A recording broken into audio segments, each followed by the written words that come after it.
Hey, what's going on, everybody? My name is Corey, better known as the Seaman, and I want to welcome you to another edition of the Seaman's Cinema Sitdown. I tell you, while I'm borderline depressingly editing my season finale episode 6 reactions for Secret Invasion, I know I'm behind. I've been behind on pretty much the last 4, almost all of the episodes of this, but it'll get up eventually. But I say depressingly because, man, did that show fall off so hard, and it gave me one of my least favorite season finales, most disappointing season finales I've seen in quite some time. And it was literally every fear that I was starting to garner the last couple episodes all manifested itself in that one.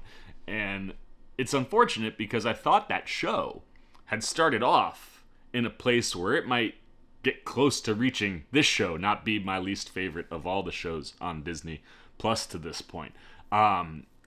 Yeah, it's kind of wild how far Secret Invasion fell off. But this show is getting its season 2 finally, and while I was working on that edit, I saw that a little trailer dropped for this show, and I got extremely excited because if what Marvel has coming, specifically in the multiverse realm, is going to work or have any chance of having a comeback, it's going to start here. Because if fans dig this, and maybe this sets up the story for something that could work or get people excited, then maybe all this multiverse stuff has a chance.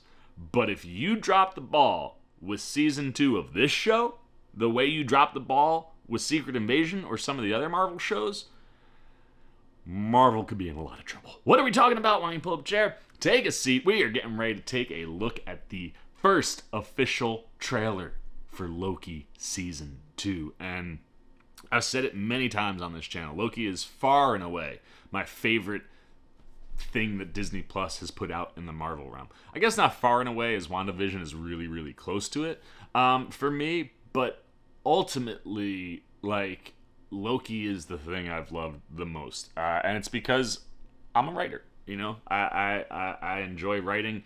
I enjoy watching things and looking at the writing and how it works and the dialogue and the scripts and just the fact that you could make a show like Loki so engaging when so much of it is just dialogue and people talking through things. It was wonderful to watch happen. And since that point in time, right, Disney Plus got off to such a strong start, man, with WandaVision, Loki. Falcon and Winter Soldier had missteps toward the back end, and honestly, you could kind of look at that as maybe the beginning of some of the stumbling blocks that we've run into here with Marvel, because for me, when it's not working, it's the writing. And so often, these shows set themselves up to fail in certain ways where it's you start off so strong. I mean, Secret Invasion, back-to-back 50-plus minute episodes, unbelievable writing, dialogue, conversations, all the stuff you wanted that show to be doing. And then after it shows you the potential, it just goes, we're going to drop back to 30-minute episodes and just kind of try to get through this so we can move on to the next thing. That's kind of what it feels like. It's where someone starts writing something and is so locked in, and then they start getting distracted by stuff, and they're like, well, I want to come to this party, but I got to finish these couple pages. Okay, screw it, it's done, let's go. And if that happens with Loki, Marvel is in trouble for me. This is a show that set the bar, specifically for writing in the television world. And if you can't follow that up with something as good the second time around, yikes. And yeah, if we see Loki fall into some of the pitfalls that some of these other shows have fallen into, I feel like somebody's got to have a hard reset, man. Bob Iger's got to pull people in and be like, look, television does this all the time. 50-minute episodes. Flesh out your stories all the way. Make stuff not feel rushed. I didn't have that feeling at all with season 1. I hope I won't have that with season 2. And again, if season 2 can connect, it can kind of maybe quiet down some of the things that Marvel is worried about as far as Jonathan Majors and the multiverse story in general. So yeah, I think a lot is riding on Loki Season 2, and I'm really stoked to take a look at our first trailer for it. So let's get the trailer up. Let's not waste any more time talking about what could or hasn't been great. And let's take a look at hopefully something for Marvel that will be great yet again with Loki Season 2. Mobius. Obi? Hello? We have a little bit of a situation we wanted to run by you. Mobius! Wow! Great to see Key! What was that? That's what's been happening. you. Wow! Time slipping. Wait, times you know that? Yeah. You've seen that? Yeah. Can you fix that? No. It's impossible to time slip in the TVA. I know, but we just saw it happen. I love that Key. I forgot Key was cast for this. That's a great visual. Pulled through time between the past and the present. Hello? If what I saw is true, there's nothing to stand between this world and utter destruction. Oh,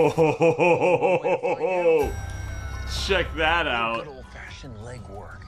All right, this is the clip we got at the end of Ant-Man Quantumania. I take a more slow, deliberate, cerebral approach.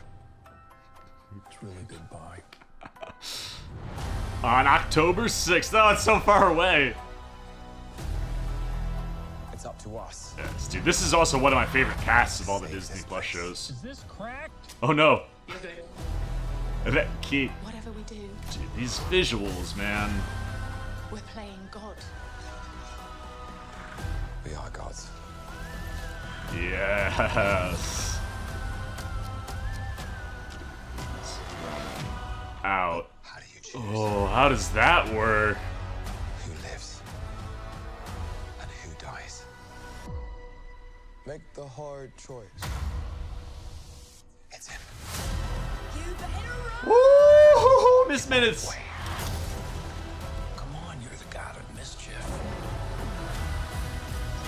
Oh yeah, dude. I Always have been. always will Always be. Dude, like that. A little over the top, don't you think? I thought it was spot on. Oh my good, they're giving us a lot here. I mean, I'm not shocked. That looks tremendous. Like really, really, really good. But also we've seen Marvel give us trailers that look really, really good, and then, you know, if that's all from the first end of the show, the back end of the show could fall apart. However, I feel very, very confident that that's not going to happen with Loki. I mean, this is one of the groups that I feel like understood the assignment start to finish, you know, right out the gate. Like, you could tell that, I mean, well, I guess it's one of those, like, you could tell it was going to go the route for me that it went, but I've also been led astray with other series. So you gotta, at this point, I feel like with Marvel on Disney Plus, you gotta reserve judgment until it starts actually airing, and we see if they're gonna commit to longer episodes, if they finish these stories correctly, or if they just build up stuff that seems nice, starts to get a little shaky in the middle, like where are we going, and then we just wrap up really quickly. I hope that doesn't happen here, because this looks tremendous. And if I'm being completely honest, considering that Multiverse of Madness ended up really just being a Doctor Strange WandaVision story, I kind of wish we just didn't do that. Like, I wish we would have done something different with Doctor Strange, and we just left the multiverse for Loki.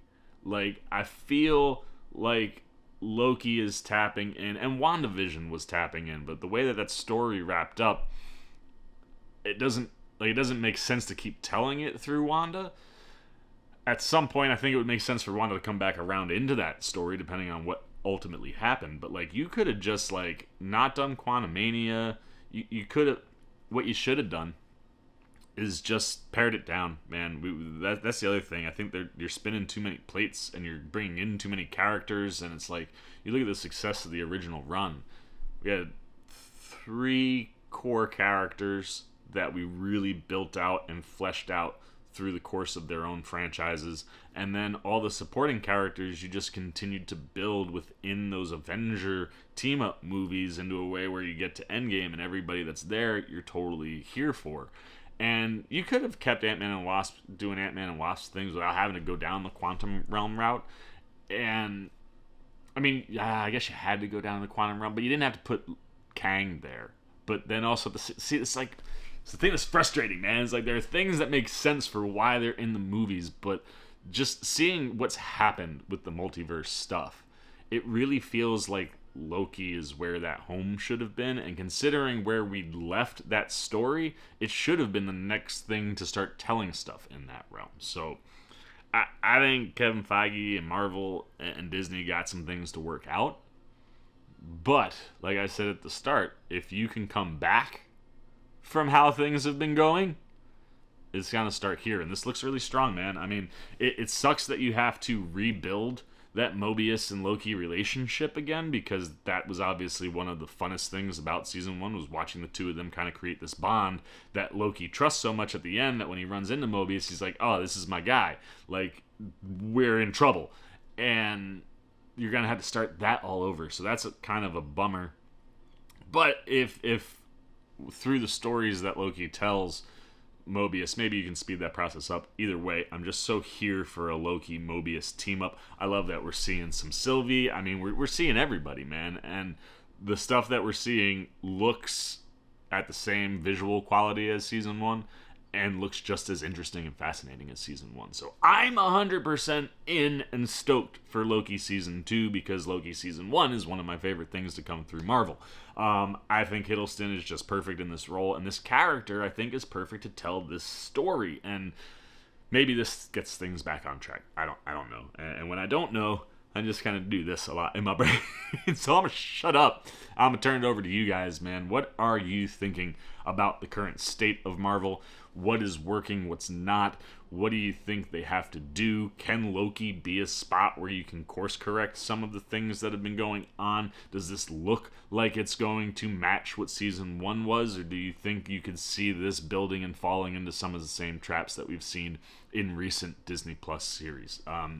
For me, it's almost like a 50-50, like there's been like some really, really good things, and there's been some things in the middle, and there's been some maybe 33.333, you know what I mean. But anyway, I'll shut up. I want to know what you're thinking, man. What's working, what's not? Are you pumped for Loki season 2? What's looking good? Anything you got, man. Good, bad, indifferent on Marvel, Loki, anything you want in this realm, multiverse or not, put it down below in the comments section. I look forward to talking to you down there. As always, if you enjoyed this video, please give me a thumbs up. And if you're new, you want to come hang out with C-Man anytime we're talking movies, TV, trailer reactions, you want to be here come October when we get season 2 of Loki, see what's working and what's not, see where things are, see where we're heading, see what happens with the writers' strike and the actors' strike, something that I am 100% completely behind, man. You got to support the writers and the actors, and what's going on with them is not right, and that's obviously going to cause delays, but you know what? Those are delays that are worthy. And the fact that, we got people out there struggling sucks. And I hope somebody with a clear mind can step up on the studio side and start helping figure this thing out. But yeah, you want to be here for October, or maybe not October. I don't know where we are in the production end of things, but whatever's going on in the world, man, you want to show a little love and support, come join C-Maniac Nation. Super easy. Just jump over there, hit the subscribe button, hit the little bell if you want those alerts, and until next time for the C-Man Cinema Sit Down, I've been the C-Man. I'm signing off. Peace! Oh, you guys are still here. You snuck up on me. You must be looking for more of this guy. Well, I got 2 video options for you, man. Right up here and right over here. And if you want all those C-Man goodies, well, hey, come join the squad right on over there, and I'll catch you on the next one.